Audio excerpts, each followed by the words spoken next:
يعني ايه دولة تعترف بفلسطين؟ يعني الدولة دي رسميا بتقول انا شايف ان فلسطين دولة مستقلة، ليها ارض وعلم وحكومة، وليها الحق في ان هي تعيش زي اي دولة في العالم. مش بس كده، ده كمان بيقوي موقف فلسطين قدام العالم، في الامم المتحدة، في المفاوضات، في اي محفل دولي. كل دولة بتعترف بيبقى صوت جديد بيكسر سيطرة امريكا واسرائيل على الرواية. طب ده بيفيد بايه؟ بيدي الفلسطينيين شرعية دولية، بيفضح الاحتلال، بيفرض ضغط سياسي على الدول اللي لسه ساكتة.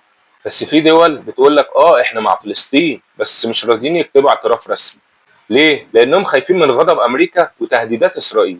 وكل ما دولة تعترف بنشوف رد فعل هستيري من اسرائيل، لانهم عارفين ان ده بيهز صورتهم المزيفة من 75 سنة. فركز معايا لما تسمع ان في دولة جديدة اعترفت بفلسطين، ما تعديش الخبر كده وخلاص. ده معناه ان الرواية بتتغير وصوت الحق بيقوى.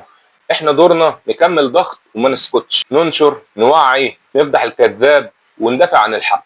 فلسطين مش لوحدها، وكل صوت حر بيسجل موقف للتاريخ.